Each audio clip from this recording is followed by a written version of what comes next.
What's up, you guys? This is Tim Trevathan with Tim Trevathan Homes on another video, and this one is going to be an interesting topic. Have you guys thought about what it takes to buy a house in terms of pre-approval letter, making sure your finances are in order, and making sure that you find the right house and you have the right inspector, the right agent, and everything else when it comes to buying a home? Well, there's one thing when you're already deep into the process of buying a home. In fact, while you're under contract, there is a decision you can make that can make or break the future of your home buying needs. You're probably thinking, what could that be, Tim? Well, here it is. One of the things that I've been recently noticing more often is that I have buyers that are getting appraisal waivers. And appraisal waivers is not a new topic. This has been around for many years, but I think that with this happening more often these days, I think it is worth talking about.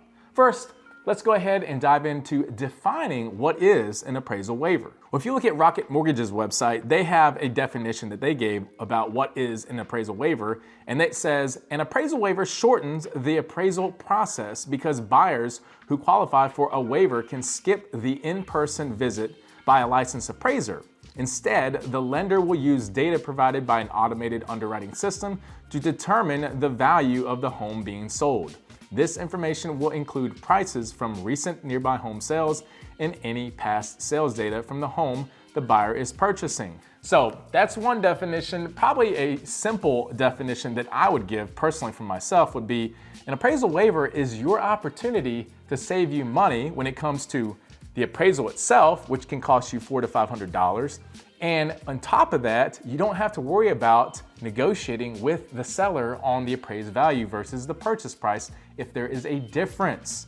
That's one of the things that a lot of buyers, they sweat over. They're nervous, they're scared, because first you got the inspection, that's the big obstacle. Then you got the loan approval, and of course, tied to that loan approval is the appraisal itself. What some buyers may or may not know is when you buy a house and you put an offer, hypothetically or theoretically, you could offer $1 million.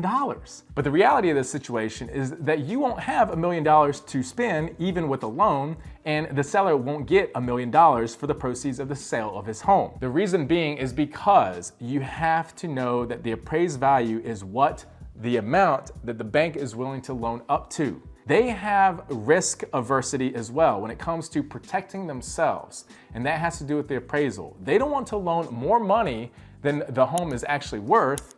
They want to loan up to what it really is worth, which is the appraised value. Now you've got these licensed certified appraisers that are in the area. They get called by the lender orders it, and then they come out to the house and they look at it. And these appraisers are very detail oriented. They go through everything. For example, you might see a home that's listed down the street, similar year built, same type of bedroom, bathroom count. In fact, it's the same floor plan. So they use that as a comparable sold unit to compare that to your home. Let's say your home, while it's the same floor plan, it's selling for about $10,000 more than that other home. Well, maybe it's worth $10,000 more because you've got quartz countertops in the kitchen and in the master bathroom, whereas the other home has granite or laminate. They look at those small, minute details and they adjust the value as a result. So Tim, you're explaining what an appraisal waiver is, but are you telling us we should accept it if we get it, or should we decline it? And how do we know if we get it? Well, let's first answer that last question. How do you know when you'll get it? To be honest, you really don't until you go through the contract process.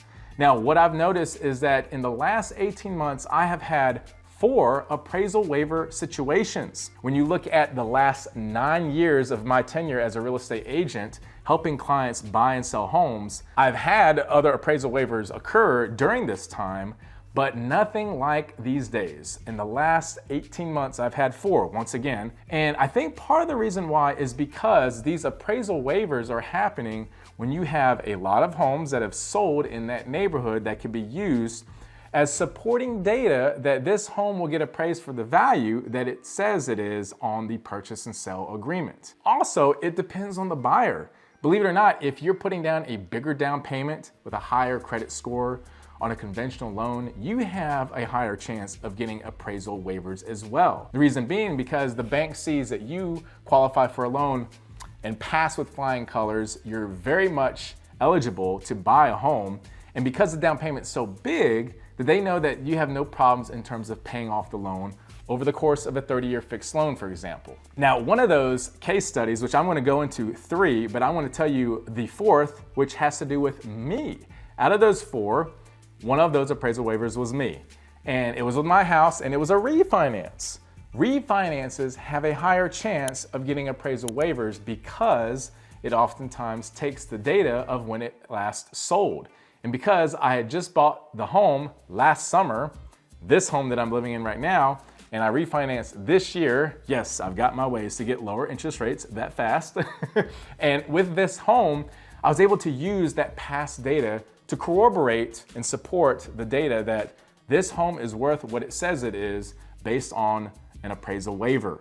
Let's take a look at 3 case studies, real life case studies where these had appraisal waivers. Case study number 1, this one was on the latter end of the timeline. So about 18 months ago, I sold this home in Beaufort and it sold for $667,500. It was a 6-bedroom, 4-bathroom home in the Beaufort City School District, very sought after area, built in 2007, and it has 4,706 square feet. Big house, didn't have a basement, it just had a really big floor plan. Beautiful home, nice flat yard, big backyard, and once again, close to the sought after Beaufort City School District.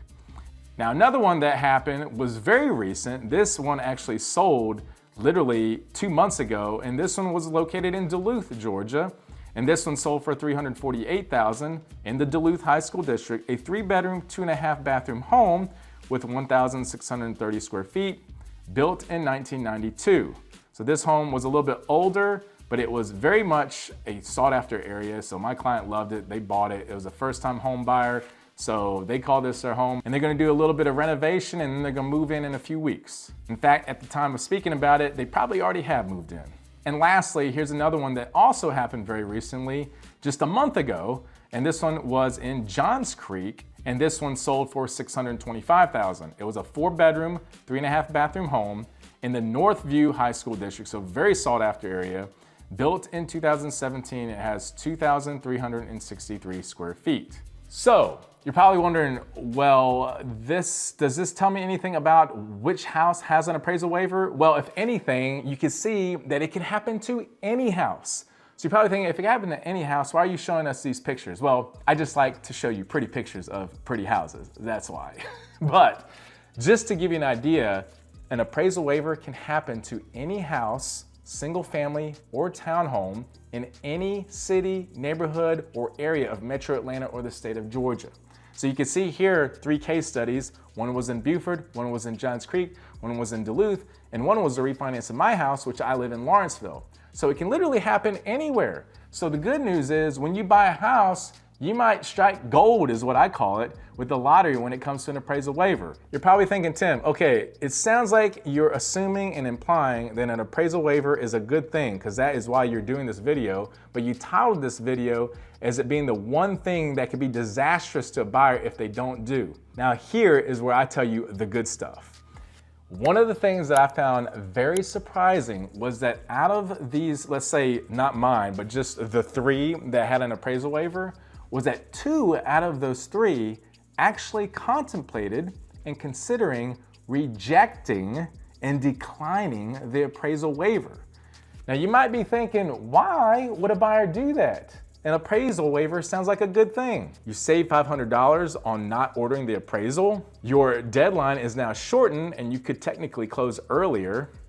Your biggest obstacle is out of the way, where you're worried if the appraisal value will match or exceed the sales price, which is what you want. Now that's out of the question and you don't have to worry about it. So what could go wrong with an appraisal waiver? Well, in the case of 2 of the 3 of my buyer clients that were considering declining the appraisal waiver, their rationale and their reason for why they wanted to do this, I found fascinating. The main reason was that they felt, what if we do order the appraisal, Tim, and the appraisal value comes out lower than what the appraisal waiver is giving us? Let's just take one example here, the Johns Creek house. So this one, we were under contract for $625,000. But let's say we declined the appraisal waiver. That means he does the traditional approach of ordering the appraisal, pays the $500, the appraisal value comes back, and let's say the appraisal value comes in at $615,000. So that's $10,000 below our contracted purchase price of $625,000. What does that entail? Well, in his eyes, my buyer's eyes, he thought that that means we can negotiate with the seller to lower the price from $625,000 to $615,000, therefore making his mortgage payment lower over the course of 30 years because of the fact that it's $10,000 less than what he would have had to have spent originally. But this poses a problem. This is under the assumption that the seller is going to lower the price. That is not always the case, and here's why. Number one, sellers in this market, they're not willing to lower the price as much as you would think, even though the market is shifting, because more often than not, there are so many sellers that are sitting on tons of equity, they're not in a rush to sell. Yes, you have some that have a need to sell, then you have others that are kind of testing out the market. They can't get their price, they continue living in it, and they have plan B with their family and their future. Another reason is that if they had another offer, if it's a multiple offer situation, well, they know that if you can't pay the difference out of pocket and the seller is not willing to lower the price from the purchase price to the appraised value, then you can terminate and get your earnest money back, which is great for the buyer. No sweat, right? If you lower the price, and you can't get the price that you were expecting the seller to lower it to, you can back out because of your appraisal contingency that protects you in your contract, where it says you can back out and get your earnest money back in full without penalty. But here is the caveat. The caveat is, what if you're one of those buyers that has been looking for homes, let's say 50 or maybe 60 homes in the course of 8 to 12 months, 1 year. And during that process, you're just drained emotionally, physically. You're kind of at a point where you think, man, I don't know if I'm gonna find the house that I want. And then all of a sudden, your dream house appears on the MLS system. You call your agent, say, hey, we wanna go see this house, or your agent may have found it for you. We go take a look, we put an offer, boom, you're under contract with your dream home, the one that you've been waiting for, the one that you've been looking for over a year. Now, if you were in that situation, would you want to back out to save $10,000, or would you want to move forward and pay the difference out of pocket? Probably the latter. Even though it would hurt, you would do so because you knew this was your dream home. But guess what? You just paid $10,000 that you were not expecting to pay because you did not accept the appraisal waiver. Instead, you opted to get the appraisal ordered, found out that the appraisal value came in $10,000 less than what the appraisal waiver was telling you that it was worth. Speaking of which, that is the whole point of an appraisal waiver. An appraisal waiver is given because there is enough data points to support it. There's enough homes that have sold in that area to say this home is worth what it says it's worth in the purchase and sale contract. So if it happens that way, there's a good chance it truly is worth that. You don't want to play games with it. You don't want to reject an appraisal waiver. So once again, if you're wondering, Tim, what is the one thing I should not do when buying a house? It is to reject and decline an appraisal waiver. Anytime you get it, you want it. Now, you want a tip? Here's a secret. There is technically a way that you can find out if you would get an appraisal waiver on a property before going under contract. And here is how you do it. You talk with your lender and you say, here's a house that I'm interested in. I plan on putting an offer. Can you find out if I can get an appraisal waiver? He says, sure, under the condition that I can pull your credit. It would be a hard pull on your credit score, not a soft pull check. If you're okay with that, then yes, he can find that information out for you before you put an offer on the house. And that can be very advantageous because then you know what to offer, you know that you can get it, you know you won't have to worry about the appraisal value coming in at a low amount because it's been waived. So that's one tip, but I don't necessarily recommend that because you will affect your credit score. I would just go through the normal process of buying a house, get under contract, go through due diligence period, do the inspection, and then voila, at the end, once you find out from your lender once he pulls your credit that you get an appraisal waiver, accept it, because you will be in good hands. Hope this video was informative, and please like and subscribe if you haven't already. Catch you on the next video.